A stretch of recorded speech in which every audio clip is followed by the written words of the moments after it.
Seneca said, "If a man knows not which port he sails, no wind is favorable." It's a simple truth. If you don't know where you're going, nothing you do will feel right.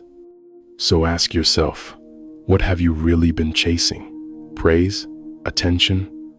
A way to stay busy, so you don't have to be alone with your thoughts.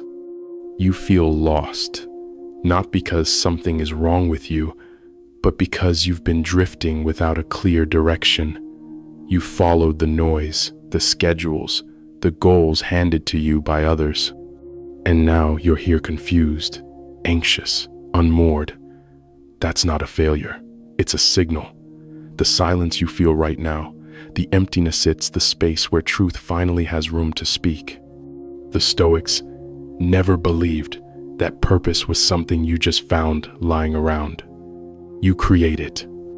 Like Epictetus said, don't explain your philosophy, embody it. Meaning comes from what you do, not what you say. Marcus Aurelius, in the middle of war and personal suffering, wrote in his journal, "At dawn, when you have trouble getting out of bed, tell yourself, I have to go to work as a human being. It's that simple. Your duty is to live well, to think clearly, to act with integrity even when everything around you feels uncertain."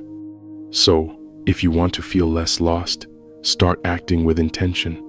Stop waiting for a sign and start becoming someone whose actions are the sign. Sit in silence, ask hard questions, and don't run from discomfort. Like Musonius Rufus reminded his students, practice is more important than theory. You won't figure life out by reading more quotes. You'll understand it by doing the hard things with consistency. The fear you feel? Let it teach you. The confusion? Let it humble you.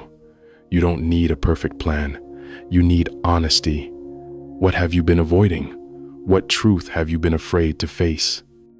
The path is built through courage and repetition, through the daily choice to live with discipline, no matter how messy the world is. You might still feel lost sometimes, but now you'll know that's part of the process. You'll build your map as you go, not with certainty, but with effort and self-respect. Think of the young man who worked for years in a job that paid well but meant nothing to him. Every morning he woke up tired, not from lack of sleep, but from lack of meaning. One day, he quit. Not because he had a perfect backup plan, but because he realized he'd rather struggle with purpose than coast in numbness. He started volunteering, helping troubled youth, because he remembered what it felt like to be directionless. Slowly, the fog cleared, not because life got easier, but because his actions began to reflect his values. That's what purpose looks like, not comfort, but clarity earned through courage. Your purpose is in the next hard thing you don't want to do but do anyway. It's in the value you offer even when no one claps for you. You say you're lost? Maybe that's because you're finally done pretending. Now, you get to build something real, something your future self will thank you for. Like Marcus said, waste no more time arguing what a good man should be one, so walk forward. And let that small, steady fire inside you outshine the fog around you.